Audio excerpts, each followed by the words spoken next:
ಶಿಕ್ಷಕರಿಗೆ ಸರ್ಕಾರದ double trouble ಈಗ ಬೋಧಕ ಲೋಕದಲ್ಲಿ ಈಗ ಬಿಗ್ ಶಾಕ್ ಎದುರಾಗಿದೆ. ಶಿಕ್ಷಕರಿಗೆ ಈಗ ಸರ್ಕಾರದಿಂದ ಟ್ರಬಲ್ ನೀಡಲಾಗ್ತಿದೆ. ಬೋಧಕ ಲೋಕದಲ್ಲಿ ಬಿಗ್ ಶಾಕ್. ಏಕಕಾಲಕ್ಕೆ ಎಸ್ಎಸ್ಎಲ್ಸಿ ಮೌಲ್ಯಮಾಪನ ಜೊತೆಗೆ ಜನಗಣತಿಯ ತರಬೇತಿಯನ್ನು ಕೂಡ ನೀಡಲಾಗುತ್ತೆ.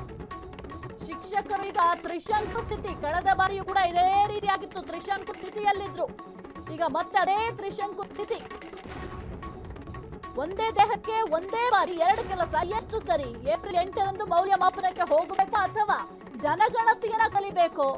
24ರ ಒಳಗೆ ರಿಸಲ್ಟ್ ನೀಡುವ ಧಾವಂತದಲ್ಲಿರುವಂತಹ ಬೋಧಕ ಸಿಬ್ಬಂದಿಗಳು. ಶಿಕ್ಷಕರಿಗೆ ಬೆಂಗಳೂರಿಗೆ ಬನ್ನಿ ಅಂತ ಸರ್ಕಾರ ಕರೆ ಕೊಟ್ಟಿದೆ. ಉತ್ತರ ಕರ್ನಾಟಕದ ಗಡಿ ಭಾಗದ ಶಿಕ್ಷಕರಿಗೆ ದೂರದ ಪಯಣದ ಶಿಕ್ಷೆ ನೀಡಲಾಗಿದೆ. ಅಂತ ವಿದ್ಯಾರ್ಥಿಗಳ ಭವಿಷ್ಯದ ಹೊಣೆ. ಇತ್ತ ಜನಗಣತಿಯ ಕಾನೂನು ಒತ್ತಡ. ಶಿಕ್ಷಕರಿಗೆ ಕಂಗಾಲಾಗಿದ್ದಾರೆ. ಅಚಾತುರ್ಯ ಪ್ರಶ್ನಿಸಿದ್ರೆ ನಿರುತ್ತರರಾದ ಅಧಿಕಾರಿ ವರ್ಗ. ಒತ್ತಡದಲ್ಲಿ ನಡೆಯುವಂತಹ ಈ ಒಂದು ಮೌಲ್ಯಮಾಪನ ಎಷ್ಟು ಕರೆಕ್ಟ್ ಆಗಿರುತ್ತೆ ಅನ್ನೋ ಪ್ರಶ್ನೆ ಕೂಡ ಸದ್ಯಕ್ಕೆ ಮೂಡ್ತಾ ಇದೆ. ಕಳೆದ ಬಾರಿಯೂ ಕೂಡ ಜಾತಿ ಗಣತಿ ಮಾಡಬೇಕು ಅಂತ ಶಿಕ್ಷಕರ ಮೇಲೆ ಹೊರೆಯನ್ನ ಏರಿದ್ರು.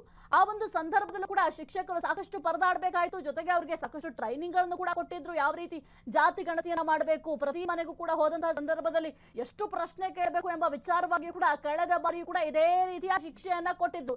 ಈಗ ಮತ್ತೆ ಶಿಕ್ಷಕರಿಗೆ ಶಿಕ್ಷೆ ಕೊಡ್ಲಿಕ್ಕೆ ಮುಂದಾಗಿದ್ದಾರಾ ಸರ್ಕಾರದವರು ಎಂಬ ಪ್ರಶ್ನೆ ಮೂಡ್ತಾ ಇದೆ. ಒಂದು ಕಡೆ ಎಸ್ಎಸ್ಎಲ್ಸಿ ಮೌಲ್ಯಮಾಪನ ಇದೆ, ಮತ್ತೊಂದು ಕಡೆ ಜನಗಣತಿಯ ತರಬೇತಿ. ಎರಡರಲ್ಲಿ ಯಾವ್ದನ್ನ ಶಿಕ್ಷಕರು ಈಗ ಕರೆಕ್ಟ್ ಆಗಿ ನಿಭಾಯಿಸಬೇಕು? ಆ ಒಂದು ಪ್ರಶ್ನೆ ಕೂಡ ಸದ್ಯಕ್ಕೆ ಮೂಡ್ತಾ ಇದೆ. ಈಗ ಶಿಕ್ಷಕರು ಅಂತಂದ್ರೆ ಮೊದಲಿಗೆ ಮಕ್ಕಳಿಗೆ ಆದ್ಯತೆಯನ್ನ ಕೊಡಬೇಕು.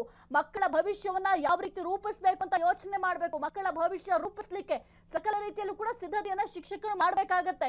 ಕೇವಲ ಅವರಿಗೆ ಒಂದು ಜಾತಿ ಗಣತಿ, ಜನಗಣತಿ ಇದೇ ಒಂದು ವಿಚಾರವೇ ದೊಡ್ಡ ತಲೆಬಿಸಿ ಆಗ್ಬಿಟ್ರೆ ಶಿಕ್ಷಕರ ಗತಿ ಏನಾಗಬೇಕು? ಸದ್ಯಕ್ಕಂತೂ ಶಿಕ್ಷಕರಿಗೆ ಒಂದು ತ್ರಿಶಂಕು ಪರಿಸ್ಥಿತಿ ನಿರ್ಮಾಣ ಆಗಿದೆ. ಏಪ್ರಿಲ್ 8ಕ್ಕೆ ಮೌಲ್ಯಮಾಪನಕ್ಕೆ ಹೋಗಬೇಕಾ ಅಥವಾ ಈ ಒಂದು ಜನಗಣತಿಯನ್ನ ಕಲಿಬೇಕಾ ಎಂಬ ಪ್ರಶ್ನೆ ಶಿಕ್ಷಕರಲ್ಲಿದೆ. ಇದು ಕೇವಲ ಶಿಕ್ಷಕರು ಪ್ರಶ್ನೆ ಮಾಡ್ತಾ ಇಲ್ಲ, ನಾವು ಕೂಡ ಪ್ರಶ್ನೆ ಮಾಡ್ತಾ ಇದೀವಿ. ಒಂದು ವೇಳೆ ಏನಾದ್ರೂ ಮೌಲ್ಯಮಾಪನ ಮಾಡುವಂತಹ ಸಂದರ್ಭದಲ್ಲಿ ಎಸ್ಎಸ್ಎಲ್ಸಿ ಅನ್ನೋದು ಬಹಳ ಮುಖ್ಯವಾದಂತಹ ಘಟ್ಟ. ಪ್ರತಿಯೊಬ್ಬ ವಿದ್ಯಾರ್ಥಿಗೂ ಕೂಡ ಎಸ್ಎಸ್ಎಲ್ಸಿ ಎಷ್ಟು ಮಾರ್ಕ್ಸ್ ಬರುತ್ತೆ ನಾವು ಕೂಡ ನೋಡ್ತಿರ್ತೀವಿ.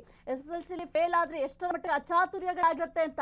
ಒಂದು ವೇಳೆ ಇವರು ವ್ಯಾಲ್ಯೂಯೇಷನ್ ಮಾಡುವಂತಹ ಸಂದರ್ಭದಲ್ಲಿ ಈ ಒಂದು ಒತ್ತಡ ಇದೆ, ಅಯ್ಯೋ ನಾನು ಟ್ರೈನಿಂಗ್ ಹೋಗ್ಬೇಕು, ಬೇಗ ಬೇಗ ವ್ಯಾಲ್ಯೂಯೇಷನ್ ಮುಗಿಸ್ಬಿಡೋಣ ಅಂತ ಏನಾದ್ರೂ ಪ್ರಾಬ್ಲಮ್ ಆದ್ರೆ ಅದು ಮಕ್ಕಳ ಭವಿಷ್ಯದ ಮೇಲೆ ಎಫೆಕ್ಟ್ ಆಗುತ್ತೆ. ಮಕ್ಕಳ ಜೀವನ ಹಾಳಾಗುತ್ತೆ, ಕೆರಿಯರ್ ಹಾಳಾಗುತ್ತೆ. ಈ ಒಂದು ಒತ್ತಡದಲ್ಲಿ ಯಾವ ರೀತಿ ವ್ಯಾಲ್ಯೂಯೇಷನ್ ಮಾಡ್ಲಿಕ್ಕೆ ಸಾಧ್ಯ ಆಗುತ್ತೆ? ಮತ್ತೊಂದು ಕಡೆ ಹೋಗ್ಲೇಬೇಕು ಟ್ರೈನಿಂಗ್, ಇಲ್ಲ ಅಂತಂದ್ರೆ ಶಿಕ್ಷಕರ ವಿರುದ್ಧ ಯಾವ್ದಾದ್ರು ಒಂದು ಕ್ರಮವನ್ನ ಜರುಗಿಸ್ತಾರೆ ಅಥವಾ ಅವ್ರನ್ನ ಅಮಾನತು ಮಾಡ್ತಾರೆ ಅಥವಾ ಟ್ರಾನ್ಸ್ಫರ್ ಮಾಡ್ತಾರೆ. ಈ ಒಂದು ಭೀತಿ ಕೂಡ ಇರುತ್ತೆ ಶಿಕ್ಷಕರಿಗೆ. ಇದ್ಯಾವುದು ಕೂಡ ಸರ್ಕಾರಕ್ಕೆ ಬೇಕಾಗಿಲ್ಲ. ಒಟ್ನಲ್ಲಿ ಅವರಿಗೆ ಜನಗಣತಿ ಆಗಬೇಕು. ಆ ಒಂದು ಜನಗಣತಿಗೆ ತರಬೇತಿಯನ್ನ ಶಿಕ್ಷಕರು ಪಡಿಬೇಕು. ಯಾಕೆ ಪ್ರತಿ ಬಾರಿಯೂ ಕೂಡ ಶಿಕ್ಷಕರನ್ನೇ ಟಾರ್ಗೆಟ್ ಮಾಡ್ತಾ ಇದ್ದೀರಾ ಸರ್ಕಾರದವರು? ಈಗ ರಜೆ ಇರುವಂತಹ ಸಂದರ್ಭದಲ್ಲೂ ಕೂಡ ಕಳೆದ ಬಾರಿ ಕೂಡ ಇದೇ ರೀತಿ ಪನಿಷ್ಮೆಂಟ್ ಕೊಟ್ಟಿದ್ರಿ. ಈಗಲೂ ಕೂಡ ಶಿಕ್ಷಕರನ್ನೇ ಟಾರ್ಗೆಟ್ ಮಾಡ್ತಾ ಇದ್ದೀರಾ. ಅದು ಕೂಡ ದೂರದ ಊರುಗಳಿಗೆ, ಅವರಿರುವಂತಹ ಲೊಕೇಶನ್ ಬಿಟ್ಟು ಬೇರೆ ಲೊಕೇಶನ್ ಹೋಗಿ ಈ ಒಂದು ಜನಗಣತಿ ಸರ್ವೆಯನ್ನ ಮಾಡ್ಬೇಕಾಗತ್ತೆ. ಈಗ ಒಂದು ವೇಳೆ ಧಾರವಾಡದಲ್ಲಿ ಇದ್ರು ಅಂತಂದ್ರೆ ಧಾರವಾಡ ಹೊರತುಪಡಿಸಿ ಬೇರೆ ಕಡೆಯೂ ಕೂಡ ಹೇಳೋ ಚಾನ್ಸಸ್ ಇರುತ್ತೆ. ಶಿಕ್ಷಕರ ಪರಿಸ್ಥಿತಿ ಏನಾಗಬೇಕು? ಕಳೆದ ಬಾರಿ ಅಂತೂ ಹೇಳ್ತಿರ್ದಾಗಿತ್ತು ಶಿಕ್ಷಕರ ಪರಿಸ್ಥಿತಿ. ಮನೆ ಅನ್ನೋದನ್ನೇ ಮರ್ತು ಬಿಟ್ಟಿದ್ರು. ಕೇವಲ ಅವ್ರು ಕೊಟ್ಟಂತಹ ಟಾರ್ಗೆಟ್ ಕಂಪ್ಲೀಟ್ ಮಾಡಬೇಕು. ಈ ಒಂದು ದಿನಕ್ಕೆ ಇಷ್ಟು ಮನೆಯನ್ನ ಟಾರ್ಗೆಟ್ ಕೊಡಲಾಗುತ್ತೆ. ಈ ಒಂದು ಟಾರ್ಗೆಟ್ ಅನ್ನ ಪ್ರತಿಯೊಬ್ಬರು ಶಿಕ್ಷಕರು ಕೂಡ ಕಂಪ್ಲೀಟ್ ಮಾಡಲೇಬೇಕು ಎಂಬ ಒತ್ತಡವನ್ನ ಕಳೆದ ಬಾರಿ ಹಾಕಿದ್ರು. ಈಗ ಮತ್ತೆ ಅದೇ ಒತ್ತಡವನ್ನ ಹೇರ್ಲಿಕ್ಕೆ ಸಿದ್ಧತೆ ಮಾಡ್ಕೊಳ್ತಾ ಇದ್ದಾರೆ. ಬೋಧಕ ಲೋಕದಲ್ಲಿ ಈಗ ಇದೊಂದು ರೀತಿಯ ಬಿಗ್ ಶಾಕ್. ಶಿಕ್ಷಕರಿಗೆ ಏನು ಮಾಡಬೇಕು ಅನ್ನೋದೇ ಈಗ ಒಂದು ದೊಡ್ಡ ತಲೆಬಿಸಿ ಆಗಿದೆ. ಮಕ್ಕಳ ಭವಿಷ್ಯವನ್ನ ರೂಪಿಸ್ಬೇಕಾ? ಮಕ್ಕಳ ಇವಾಗ ಮೌಲ್ಯಮಾಪನವನ್ನ ಮಾಡುವಂತ ಸಂದರ್ಭದಲ್ಲಿ ಬಹಳ ಒಂದು ಒತ್ತಡ ಇರುತ್ತೆ. ಅಂಥದ್ರಲ್ಲಿ ಇದೊಂದು ದೊಡ್ಡ ಒತ್ತಡವನ್ನ ತಮ್ಮ ತಲೆ ಮೇಲೆ ಹಾಕೊಂಡು ಶಿಕ್ಷಕರು ಹೆಂಗೆ ವ್ಯಾಲ್ಯೂಯೇಷನ್ ಮಾಡ್ಲಿಕ್ಕೆ ಸಾಧ್ಯ ಆಗುತ್ತೆ? ಯಾವುದು ಕೂಡ ಸರ್ಕಾರಕ್ಕೆ ಗೊತ್ತಾಗ್ತಿಲ್ಲ ಅನ್ಸುತ್ತೆ. ಇನ್ನು ಉತ್ತರ ಕರ್ನಾಟಕದ ಗಡಿಭಾಗದ ಶಿಕ್ಷಕರಿಗೆ ಈಗ ದೂರದ ಪಯಣ ಮಾಡಬೇಕು, ಅದೇ ಒಂದು ದೊಡ್ಡ ಶಿಕ್ಷೆ. ಈಗ ಆ ಒಂದು ಉತ್ತರ ಕರ್ನಾಟಕ ಗಡಿಭಾಗವನ್ನ ಬಿಟ್ಟು ಬೇರೆ ಕಡೆ ಹೋಗಿ ಈ ಒಂದು ಸರ್ವೆಯನ್ನ ಮಾಡಬೇಕು ಅಂತಂದ್ರೆ ಅವರ ಪರಿಸ್ಥಿತಿ ಏನಾಗಬೇಕು? ಒಟ್ಟಿನಲ್ಲಿ ಶಿಕ್ಷಕ ವೃತ್ತಿನೇ ಬೇಡ ಅನ್ನಿಸ್ಬಿಡ್ಬೇಕು. ಯಾರು ಹೊಸೊಬ್ರು ಈಗ ನಾನು ಕೂಡ ಟೀಚರ್ಸ್ ಆಗಿ ಜಾಯ್ನ್ ಆಗ್ಬೇಕು ಅಂತ ಏನಾರು ಕನಸು ಕಾಣ್ತಾ ಇದ್ರೆ ಅಯ್ಯೋ ಬೇಡಪ್ಪ, ಈ ಒಂದು ಟೀಚರ್ ಸಹವಾಸನೆ ಬೇಡ. ಅಲ್ಲಿ ಸ್ಕೂಲಲ್ಲೂ ಕೂಡ ಒತ್ತಡ ಇರುತ್ತೆ. ಅಟ್ಲೀಸ್ಟ್ ಸ್ಕೂಲ್ ಮುಗಿದ ನಂತರವೂ ಕೂಡ ಇದೇ ಒತ್ತಡದಲ್ಲೇ ಇರಬೇಕು. ಇದ್ರ ಸಹವಾಸನೆ ಬೇಡ ಅಂತ ಯೋಚನೆ ಮಾಡಬೇಕು. ಆ ಒಂದು ಪರಿಸ್ಥಿತಿಗೆ ಸರ್ಕಾರದವ್ರು ತರ್ತಾ ಇದ್ದಾರೆ ಶಿಕ್ಷಕರನ್ನ. ಏನಾದ್ರೂ ಎಸ್ಎಸ್ಎಲ್ಸಿ ಮಕ್ಕಳ ಭವಿಷ್ಯಕ್ಕೆ ತೊಂದರೆ ಆದ್ರೆ ಆ ಒಂದು ಹೊಣೆಯನ್ನ ನೀವು ಹೊರ್ತೀರಾ? ಮಕ್ಕಳ ಭವಿಷ್ಯ ಅನ್ನೋದು ಎಷ್ಟು ಮುಖ್ಯ ಆಗುತ್ತೆ. ಇವತ್ತು ನಮ್ಮ ಮಕ್ಕಳು ಯಾವ ರೀತಿ ಇರ್ತಾರೆ ಅದೇ ರೀತಿ ಮುಂದೆ ನಮ್ಮ ದೇಶ ಕೂಡ ಇರುತ್ತೆ. ಮಕ್ಕಳ ಭವಿಷ್ಯಕ್ಕೆ ಎಫೆಕ್ಟ್ ಆಗುತ್ತೆ. ಇದು ಯಾವುದು ಕೂಡ ಸರ್ಕಾರಕ್ಕೆ ಬೇಕಾಗಿಲ್ಲ. ಕೇವಲ ಅವ್ರಿಗೆ ಜನಗಣತಿ ಮಾಡಬೇಕು, ಎಷ್ಟು ಜನ ಇದ್ದಾರೆ, ಅವರ ಸರ್ಕಾರಕ್ಕೆ ಏನೆಲ್ಲ ಲಾಭ ಆಗುತ್ತೆ, ಇದನ್ನ ಮಾತ್ರ ಲೆಕ್ಕಾಚಾರ ಹಾಕ್ತಾ ಇದ್ದಾರೆ. ಕೇವಲ ಕಾಂಗ್ರೆಸ್ ಪಕ್ಷ ಅಂತ ಹೇಳ್ತಾ ಇಲ್ಲ, ಕಾಂಗ್ರೆಸ್ ಆಗಿರಬಹುದು, ಬಿಜೆಪಿ ಆಗಿರಬಹುದು, ಪ್ರತಿ ಬಾರಿಯೂ ಕೂಡ ಶಿಕ್ಷಕರನ್ನ ಯಾಕೆ ನೀವು ಟಾರ್ಗೆಟ್ ಮಾಡ್ತಾ ಇದ್ದೀರಾ? ಶಿಕ್ಷಕರಿಗೆ ಯಾಕೆ ತ್ರಿಶಂಕು ಸ್ಥಿತಿಯನ್ನ ತರ್ತಾ ಇದ್ದೀರಾ? ಅವ್ರಿಗಿರೋದು ಒಂದೇ ದೇಹ, ಒಂದೇ ಬಾರಿ ಎರಡೆರಡು ಕೆಲಸ ಮಾಡ್ಬೇಕು ಅಂದ್ರೆ ಹೆಂಗ್ ಸಾಧ್ಯ ಆಗುತ್ತೆ? ಈಗ ನೀವೇನಾದ್ರೂ ಸರ್ಕಾರದವರು ಒಂದೇ ಟೈಮ್ಗೆ ಎರಡೆರಡು ಕೆಲಸ ಮಾಡ್ಲಿಕ್ಕೆ ಸಾಧ್ಯ ಆಗತ್ತಾ? ಯಾವೊಬ್ರು ಅಧಿಕಾರಿ ಆಗಿರಬಹುದು, ಅವ್ರಿಗೆ ಕೊಟ್ಟಂತಹ ಜವಾಬ್ದಾರಿಯನ್ನ ಸರಿಯಾಗಿ ನಿಭಾಯಿಸಬೇಕು ಅಂತಂದ್ರೆ ಮೊದಲಿಗೆ ಒಂದು ಜವಾಬ್ದಾರಿಯನ್ನ ಪೂರ್ಣ ಮಾಡಿ ಅದಾದ ನಂತರ ಎರಡನೇ ಜವಾಬ್ದಾರಿಯನ್ನು ನಿಭಾಯಿಸಬಹುದು. ಇಲ್ಲ ಏಕಕಾಲದಲ್ಲಿ ನೀವು SLC ಮೌಲ್ಯಮಾಪನ ಕೂಡ ಮಾಡಿ ಅದರ ಜೊತೆಗೆ ಜನಗಣತಿಗೆ ಹೋಗ್ಬೇಕಾಗುತ್ತೆ, ಅದಕ್ಕೆ ಬೇಕಾದಂತಹ ಪೂರಕವಾದ ತರಬೇತಿಗಳನ್ನು ಕೂಡ ಪಡ್ಕೊಳ್ಳಿ ಅಂತಂದ್ರೆ ಏನಾಗಬೇಕು ಶಿಕ್ಷಕರ ಪರಿಸ್ಥಿತಿ? ಶಿಕ್ಷಕರ ಪರಿಸ್ಥಿತಿ ಬಿಡಿ ಸ್ವಾಮಿ, ಮುಖ್ಯವಾಗಿ ಮಕ್ಕಳ ಭವಿಷ್ಯ ಏನಾಗಬೇಕು? ಸರ್ಕಾರಕ್ಕೆ ಮಕ್ಕಳ ಭವಿಷ್ಯದ ಚಿಂತೆ ಇಲ್ಲ, ಕೇವಲ ಜನಗಣತಿಯ ಚಿಂತೆ ಇದೆ ನಿಮ್ಗೆ. ನಿಮ್ಮ ಸರ್ಕಾರ ಯಶಸ್ವಿಯಾಗಿ ಕೆಲಸ ಕಾರ್ಯಗಳನ್ನ ಮಾಡ್ಲಿಕ್ಕೆ ಅಥವಾ ನಾವು ಸರ್ಕಾರದಿಂದ ಜನಗಣತಿ ಮಾಡ್ತಾ ಇದ್ದೀವಿ ಅಂತ ಹೇಳ್ಕೊಳ್ಳಿಕ್ಕೆ ನಿಮಗೆ ಇದೆಲ್ಲವೂ ಕೂಡ ಬೇಕಾ? ಕುರಿತು ಮಾತನಾಡಲಿಕ್ಕೆ ಪ್ರಾಥಮಿಕ ಶಿಕ್ಷಣ ಸಚಿವರಾದಂತಹ ಮಧು ಬಂಗಾರಪ್ಪ ಅವರು ದೂರವಾಣಿ ಸಂಪರ್ಕದಲ್ಲಿದ್ದಾರೆ. ಸರ್ ನಮಸ್ಕಾರ. ಸರ್, ಈಗ SSLC ಅನ್ನೋದು ಪ್ರತಿಯೊಂದು ಮಕ್ಕಳಿಗೂ ಕೂಡ ಒಂದು ಪ್ರಮುಖವಾದಂತಹ ಘಟ್ಟ. ಒಂದು ಕಡೆ SSLC ಮೌಲ್ಯಮಾಪನದ ಜವಾಬ್ದಾರಿ ಇದೆ ಶಿಕ್ಷಕರಿಗೆ, ಮತ್ತೊಂದು ಕಡೆ ಜನಗಣತಿ ಟ್ರೈನಿಂಗು ಕೂಡ ತಗೊಳ್ಬೇಕಂದ್ರೆ ಹೇಗೆ ಸಾಧ್ಯ ಆಗುತ್ತೆ ಸರ್? ಅದನ್ನ ಮಾಡಬೇಡಿ ಅಂತ ನಾವು ಹೇಳ್ತಾ ಇದೀವಿ. ಏನಾಗುತ್ತೆ, ಸೆಂಟ್ರಲ್ ಗವರ್ಮೆಂಟ್ ಅವರು ಅದನ್ನ ಹಾಕ್ಬೇಕು ಅಂತ ಹೇಳಿ ಅವ್ರು ಕಂಡೀಷನ್ ಮಾಡ್ಬಿಡ್ತಾರೆ. ನಾವು ಕೂಡ ಚೀಫ್ ಸೆಕ್ರೆಟರಿ ಅವರಿಗೆ ಕೊಡ್ಬೇಡಿ, ಯಾಕಂದ್ರೆ ಟೀಚರ್ಸ್ ಬಿಟ್ರೆ ಯಾರನ್ನು ಯೂಸ್ ಮಾಡಕ್ ಆಗಲ್ಲ ಅಂತ ಒಂದು ಭಾಗ ಹೇಳ್ತಾರೆ. ನಾವು ಟೀಚರ್ಸ್ ನ ತಗೋಬೇಡಿ, ಯಾಕಂದ್ರೆ ಒಂದ್ ಕಡೆಗೆ ನಮಗೆ ಟೀಚರ್ ಶಾರ್ಟೇಜ್ ಇದೆ, ಮಕ್ಳಿಗೆ ತೊಂದರೆ ಆಗ್ಬಿಡುತ್ತೆ ಟೀಚಿಂಗ್ ಅಲ್ಲಿ. ಇನ್ನೊಂದ್ ಕಡೆಗೆ ನೀವು ಈ ತರ ತಗೊಂಡ್ರೆ ಕಷ್ಟ ಆಗುತ್ತೆ ಅಂತ ನಾನು ಲಾಸ್ಟ್ ಟೈಮ್ ಕೂಡ ಬರೆದಿದ್ದೆ. ಅವ್ರು ಏನ್ ಕೊಡ್ತಾರೆ, ಎಲೆಕ್ಷನ್ ಕಮಿಷನರ್ ಅವ್ರು ಕೇಳೋದಿಲ್ಲ, ನೀವು ಜಾತಿಗಳ ಎಲೆಕ್ಷನ್ ಕಮಿಷನರ್ ಸೆಂಟ್ರಲ್ ನಿಂದ ಅವರು ಡೈರೆಕ್ಷನ್ಸ್ ಇದೆ ಅಂತ ಹೇಳಿದಾಗ ಅವ್ರು ಓವರ್ ರೂಲ್ ಮಾಡ್ತಾರೆ ನಮಗೆ. ಅವಾಗ ನಮ್ ಕಂಟ್ರೋಲ್ ಬರೋದಿಲ್ಲ. ನಾವು ತುಂಬಾ ಟ್ರೈ ಮಾಡಿದ್ವಿ ಅಂತ. ಇನ್ಫ್ಯಾಕ್ಟ್ ಚೀಫ್ ಸೆಕ್ರೆಟರಿ ಗೊತ್ತೆ, ಚೀಫ್ ಮಿನಿಸ್ಟರ್ ಅಷ್ಟೇ ಹೇಳಿದ್ದೆ, ನಾನ್ ದಯವಿಟ್ಟು ಇದು ಬೇಡ ಅಂತ. ಚೀಫ್ ಮಿನಿಸ್ಟರ್ ಕೂಡ ಬೇಡ, ಇದನ್ನ ಜಾತಿ ಗಣತಿಗೆ ತಗೊಳ್ಳೋದು ಬೇಡ, ಔಟ್ಸೋರ್ಸ್ ಮಾಡಿ ಅಂತ ಹೇಳಿದಾಗ ಅವ್ರು ಏನ್ ಮಾಡ್ತಾರೆ, ಇಲ್ಲ ನೀವು ಇವರಿಂದಾನೇ ತಗೊಳ್ಳಿರ್ತಾರೆ. ಅವಾಗ ಸ್ವಲ್ಪ ಪ್ರಾಬ್ಲಮ್ ಆಗುತ್ತೆ. ನೋಡೋಣ, ಮತ್ತೆ ನಾನು ಚೀಫ್ ಸೆಕ್ರೆಟರಿ ಕೂಡ ಮಾತಾಡ್ತಕ್ಕಂಥ ವ್ಯವಸ್ಥೆನ ಮಾಡ್ತೀನಿ. ಸರ್, ಇದು ಸೆಂಟ್ರಲ್ ಇಂದ ಆರ್ಡರ್ ಆಗಿರೋದು ಅಥವಾ ಹೇಗೆ ಅಂತ? ಯಾಕೆಂತಂದ್ರೆ ಇಲ್ಲಿ ಅಲ್ವಾ ಸರ್ ಜನಗಣತಿ ಮಾಡೋದು, ಸೆಂಟ್ರಲ್ಗೂ ಇದಕ್ಕೂ ಯಾವ ರೀತಿ ಸಂಬಂಧ ಬರುತ್ತೆ ಅಂತ? ಏನಂದ್ರೆ, ಈಗ ನಮ್ದು ಮುಂಚೆ ನಾವು ಜಾತಿ ಗಣತಿ ನಮ್ದೊಂದು ಸೋಶಿಯೋ ಎಕನಾಮಿಕಲ್ ಸರ್ವೆ ಮಾಡಿದಾಗ ನಾನು ಅವಾಗ ಪಾಪ ಕ್ಯಾಬಿನೆಟ್ ಅಲ್ಲೂ ಕೂಡ ಔಟ್ಸೋರ್ಸ್ ಮಾಡಿ ನಮ್ಮ ಹತ್ರ ದುಡ್ಡಲ್ಲಿ ಕೊಡ್ತೀವಿ ಅಂತ ಹೇಳಿ, ಬಟ್ ಅದನ್ನ ಎಕ್ಸೆಪ್ಟ್ ಮಾಡ್ಲಿಲ್ಲ. ಈಗ್ಲೂ ಕೂಡ ಸೆಂಟ್ರಲ್ ಗವರ್ಮೆಂಟ್ ಅವ್ರು ಏನ್ ಮಾಡ್ತಾರೆ, ನಮ್ ದೇಶದೊಳಗೆ ಅದೊಂದು ಪ್ರಾಬ್ಲಮ್, ಇದೊಂದು ಮುಂಚೆಯಿಂದನೂ ಕೂಡ ಅದೊಂದು ಅಭ್ಯಾಸ ಆಗಿದೆ. ಅದು ಸೆಕೆಂಡ್ ಲೆವೆಲ್ ಅಲ್ಲಿ ಯಾರನ್ನು ಕೂಡ ಪ್ರಶ್ನೆ ಮಾಡೋದಿಲ್ಲ, ಬೇರೆಯವ್ರ ವ್ಯವಸ್ಥೆನ ನಮ್ ದೇಶದಲ್ಲಿ ಮಾಡ್ಕೊಂಡಿಲ್ಲ. ನೀವು ಬೇರೆಯವ್ರು ತಗೊಳ್ಳಿ ಅಂತ ಹೇಳ್ತೀವಿ. ಈಗ ಫಾರ್ ಎಕ್ಸಾಂಪಲ್ PDOs ಇದ್ದಾರೆ, ವಿಲೇಜ್ ಅಕೌಂಟೆಂಟ್ ಇರ್ತಾರೆ, ಮತ್ತೆ ಬೇರೆ ಆಫೀಸರ್ಸ್ ಇರ್ತಾರೆ, ಅವ್ರನ್ನ ತಗೊಳ್ಳಿ. ಮಕ್ಕಳ ಹಿತದೃಷ್ಟಿಯಿಂದ ದಯವಿಟ್ಟು ತಗೊಳ್ಬೇಡಿ ಅಂತ ಇಷ್ಟೇ ಹೇಳಿದ್ರೂ ಇದೇ ಮಾಡ್ತಾರೆ. ಅದು ಚೀಫ್ ಸೆಕ್ರೆಟರಿ ಅವ್ರಿಗೆ ಅವ್ರು ಬಂದ್ಬಿಡ್ತಾರೆ, ಇಲ್ಲ ನಿಮ್ಗೆ ಟೀಚರ್ಸ್ ನೇ ಡೆಪ್ಯೂಟ್ ಮಾಡಿ ಅಂತ. ಅದ್ರಲ್ಲೂ ಅವಾಗ ನಾವೇನ್ ಮಾಡ್ತೀವಿ, ಈ SSLC ಪರೀಕ್ಷೆ ಟೀಚರ್ಸ್ ನ ಬಿಟ್ಟು ಬೇರೆ ಟೀಚರ್ಸ್ ನಾದ್ರೂ ತಗೊಳ್ಳಿ ಅಂತ ಹೇಳ್ತೀವಿ. ಕೆಲವು ಸತಿ ಫೋರ್ಸ್ ಮಾಡ್ಬಿಡ್ತಾರೆ. I can't over rule. ನಮ್ಮ ಸ್ಟೇಟ್ ಗವರ್ಮೆಂಟ್ ಅಲ್ಲಿ ಎಲೆಕ್ಷನ್ ಕಮಿಷನರ್ ರೂಲ್ಸ್ ಏನಿರ್ತದೆ ಅದನ್ನ ನಾವು ಓವರ್ ರೂಲ್ ಮಾಡೋದಕ್ಕೆ ಆಗೋದಿಲ್ಲ, ಕಷ್ಟ ಆಗ್ತದೆ. ಅದು ಐ ಥಿಂಕ್ ಇಟ್ಸ್ ಅ ಬ್ಯಾಡ್ ಅಭ್ಯಾಸಗಳು ಮುಂಚೆಯಿಂದ ಮಾಡ್ಕೊಂಡು ಬಂದ್ಬಿಟ್ಟಿದ್ದಾರೆ. ಈಗ ನಾನು ಒಂದೇ ಸತಿಗೆ ತೆಗಿಬೇಕು ಅಂದ್ರೆ ಅವ್ರಿಗೆ ಸೆಕೆಂಡ್ ಆಪ್ಷನ್ ಇಲ್ಲ. ಅವ್ರಿಗೆ ತೆಗಿಬೇಕು, ನನ್ನ ಪ್ರಕಾರ ಕೇಳಿದ್ರೆ ಇದು ತೆಗಿಬೇಕು. ಏನಾದ್ರು ಒಂದು ಆಪ್ಷನ್ ಸೆಂಟ್ರಲ್ ಗವರ್ಮೆಂಟ್ ಅವರು ಸ್ಟೇಟ್ ಗವರ್ಮೆಂಟ್ ಅವರೆಲ್ಲ ಮಾತಾಡ್ಕೊಂಡು ಅವರಿಂದನೇ ಬರ್ಬೇಕಾಗುತ್ತೆ. ಅದು ನಾವು ರೆಡಿ ಇದೀವಿ. ಬೇರೆ ಯಾವ್ದಾದ್ರು ಮೋಸ್ಟ್ಲಿ ಐ ಥಿಂಕ್ ಈ PDOs ಇವರಿಗೆಲ್ಲ ಚೆನ್ನಾಗಿ ಗೊತ್ತಿರ್ತಾರೆ, ಟೀಚರ್ಸ್ ಗಿಂತಲೂ ಚೆನ್ನಾಗಿ ಗೊತ್ತಿರ್ತಾರೆ. ಪಾಪ ಟೀಚರ್ಸ್ ತುಂಬಾ ಒತ್ತಡದ ಮೇಲೆ ಕೆಲಸ ಮಾಡ್ತಾರೆ. ಇನ್ಫ್ಯಾಕ್ಟ್ ಅವ್ರಿಗೆ ದುಡ್ಡು ಕೊಡೋದು ಇಂಪಾರ್ಟೆಂಟ್ ಅಲ್ಲ ಸರ್. ಈಗ ಆಲ್ರೆಡಿ ಟೀಚರ್ಸ್ ಕೊರತೆ ಇದೆ. ಮಕ್ಕಳಿಗೆ ಒಂದು ಶಿಕ್ಷಣ ಬೇಕು ಅಂತಂದ್ರೆ ಉತ್ತಮವಾದ ಟೀಚರ್ಸ್ ಇರಲೇಬೇಕು. ಟೀಚರ್ಸ್ ಶಾರ್ಟೇಜ್ ಇರುವಂತಹ ಸಂದರ್ಭದಲ್ಲಿ ಈಗ ಟೀಚರ್ಸ್ನ ಕೂಡ ಈ ಒಂದು ಜನಗಣತಿ ಯೂಸ್ ಮಾಡ್ಕೊಂಡ್ರೆ, ಮುಖ್ಯವಾಗಿ SLC ಈ ಒಂದು ಮೌಲ್ಯಮಾಪನದಿಂದ ವ್ಯಾಲ್ಯೂಯೇಷನ್ ಮಾಡುವಾಗ ಈ ಒಂದು ಒತ್ತಡ ಕೂಡ ಇರುತ್ತೆ. ಅಯ್ಯೋ ನಾವು ಈಗ ಟ್ರೈನಿಂಗ್ ಹೋಗ್ಬೇಕು ಜನಗಣತಿಗೆ ಅಂತ. ಆ ಒಂದು ಒತ್ತಡದಲ್ಲಿ ಏನಾದ್ರೂ ರಾಂಗ್ ಆಗಿ ವ್ಯಾಲ್ಯೂಯೇಷನ್ ಆದ್ರೆ ಮಕ್ಕಳ ಭವಿಷ್ಯದ ಗತಿ ಏನಾಗ್ಬೇಕು, ಇದು ಯಾವ್ದು ಕೂಡ ಯಾರು ಯೋಚನೆ ಮಾಡ್ತಾ ಇಲ್ವಾ ಅಂತ? ನಾನೇನ್ ಹೇಳ್ತಾ ಇದ್ದೀನಿ ಅದನ್ನ ನೀವು ಹೇಳ್ತಾ ಇದ್ದೀರಾ.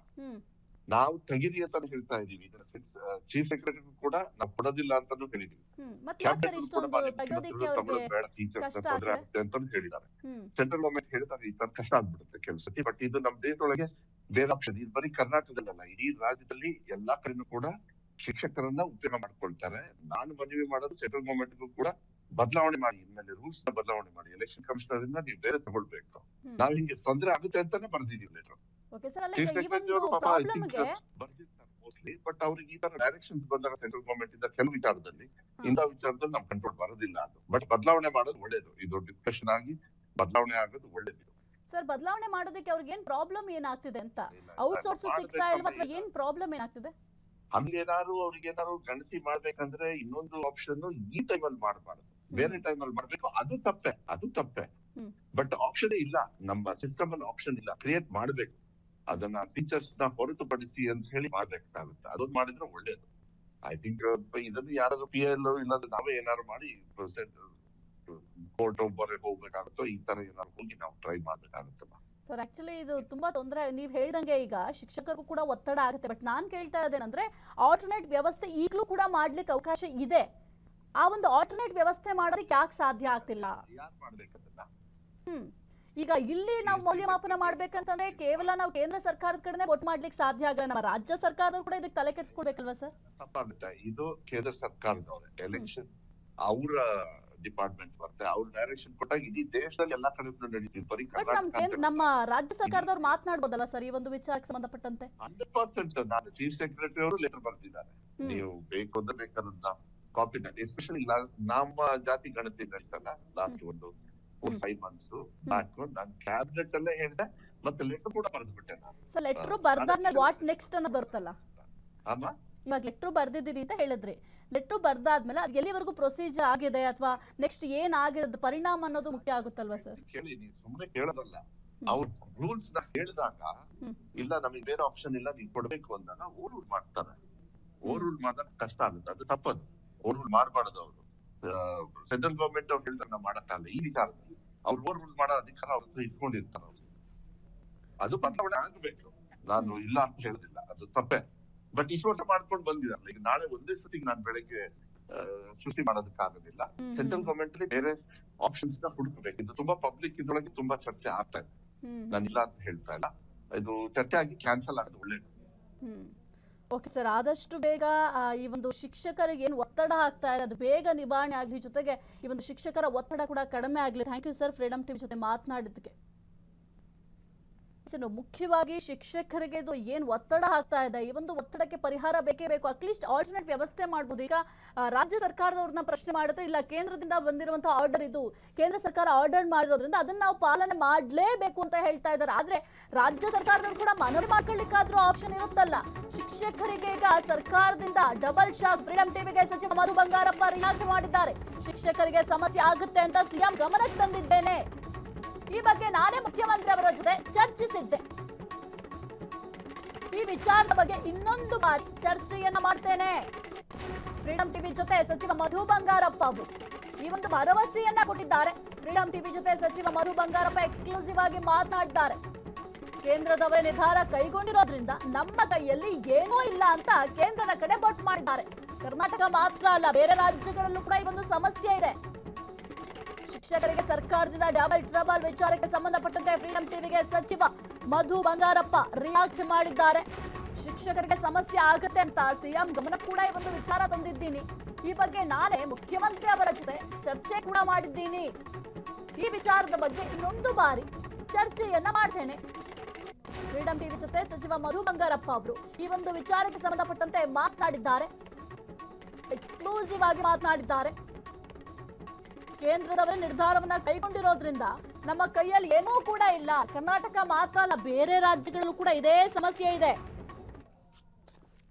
ಇನ್ನು ಮಧು ಬಂಗಾರಪ್ಪ ಅವರು ಮಾತನಾಡ್ತಾ ಹೇಳ್ತಾ ಇದ್ರು, ಕೇವಲ ಇದು ನಮ್ಮಲ್ಲಿರುವಂತಹ ಸಮಸ್ಯೆ ಅಲ್ಲ, ಬೇರೆ ರಾಜ್ಯಗಳಲ್ಲೂ ಕೂಡ ಇದೇ ರೀತಿಯ ಸಮಸ್ಯೆಗಳಿದಾವೆ. ಎಲ್ಲಾ ಶಿಕ್ಷಕರಿಗೂ ಕೂಡ ಇದರಿಂದ ಬಹುದೊಡ್ಡ ಸಮಸ್ಯೆಗಳಾಗ್ತಾ ಇದೆ. ಕಳೆದ ಬಾರಿ ಕೂಡ ನಾನು ಹೇಳಿದ್ದೆ, ಆಲ್ರೆಡಿ ಟೀಚರ್ಸ್ ಕೊರತೆ ಇದೆ. ಈ ಒಂದು ಟೀಚರ್ಸ್ ಇಲ್ಲದೆ ಇರುವಂತಹ ಸಂದರ್ಭದಲ್ಲಿ, ಕೊರತೆ ಇರುವಂತಹ ಸಂದರ್ಭದಲ್ಲಿ ಟೀಚರ್ಸ್ ನ ಮತ್ತೆ ನೀವು ಬಳಕೆ ಮಾಡ್ಕೊಂಡಾಗ ಬಹಳ ಒಂದು ದೊಡ್ಡ ತೊಂದರೆ ಆಗುತ್ತೆ ಅಂತ ಕಳೆದ ಬಾರಿ ಕೂಡ ಹೇಳಿದ್ದೆ. ಈಗಲೂ ಕೂಡ ನಾನು ಅದನ್ನೇ ಹೇಳ್ತಾ ಇದ್ದೀನಿ. ಟೀಚರ್ಸ್ಗೆ ಒತ್ತಡ ಹಾಕೋದು ಸರಿ ಅಲ್ಲ. ಈ ಒಂದು ವಿಚಾರವನ್ನ ಆಲ್ರೆಡಿ ನಾನು ಸಿಎಂ ಗಮನ ಕೂಡ ತಂದಿದ್ದೀನಿ. ಶಿಕ್ಷಕರಿಗೆ ಬಹಳ ದೊಡ್ಡ ಸಮಸ್ಯೆ ಆಗುತ್ತೆ, ಇದರಿಂದ ಒತ್ತಡ ಹೆಚ್ಚಾಗುತ್ತೆ. ಅದರಲ್ಲೂ ಮುಖ್ಯವಾಗಿ SLC ಮೌಲ್ಯಮಾಪನಕ್ಕೆ ಬಳಕೆಯಾಗುವಂತಹ ಶಿಕ್ಷಕರನ್ನ ಈ ಒಂದು ಜನಗಣತಿ ವಿಚಾರಕ್ಕೆ ಅವ್ರನ್ನ ಇನ್ಕ್ಲೂಡ್ ಮಾಡ್ಕೊಳ್ಬಾರ್ದು ಅಂತ ಕೂಡ ನಾನು ಹೇಳಿದ್ದೀನಿ. ಮತ್ತೊಮ್ಮೆ ಸಿದ್ದರಾಮಯ್ಯ ಅವರ ಜೊತೆ ಈ ಒಂದು ವಿಚಾರವಾಗಿ ನಾನು ಚರ್ಚೆ ಕೂಡ ಮಾಡ್ತೀನಿ ಅಂತ ಮಧು ಬಂಗಾರಪ್ಪ ಅವರು ಸ್ಪಷ್ಟನೆಯನ್ನು ಕೂಡ ಕೊಟ್ಟಿದ್ದಾರೆ. ಕ್ಷಣ ಕ್ಷಣದ ಸುದ್ದಿಗಳಿಗಾಗಿ ಫ್ರೀಡಂ ಟಿವಿ ಸಬ್ಸ್ಕ್ರೈಬ್ ಮಾಡಿ, ಲೈಕ್ ಮಾಡಿ ಹಾಗೂ ಫಾಲೋ ಮಾಡಿ. ಹೊಸ ಸುದ್ದಿಗಳ ನೋಟಿಫಿಕೇಶನ್ಗಾಗಿ ಬೆಲ್ ಐಕಾನ್ ಮೇಲೆ ಕ್ಲಿಕ್ ಮಾಡಿ.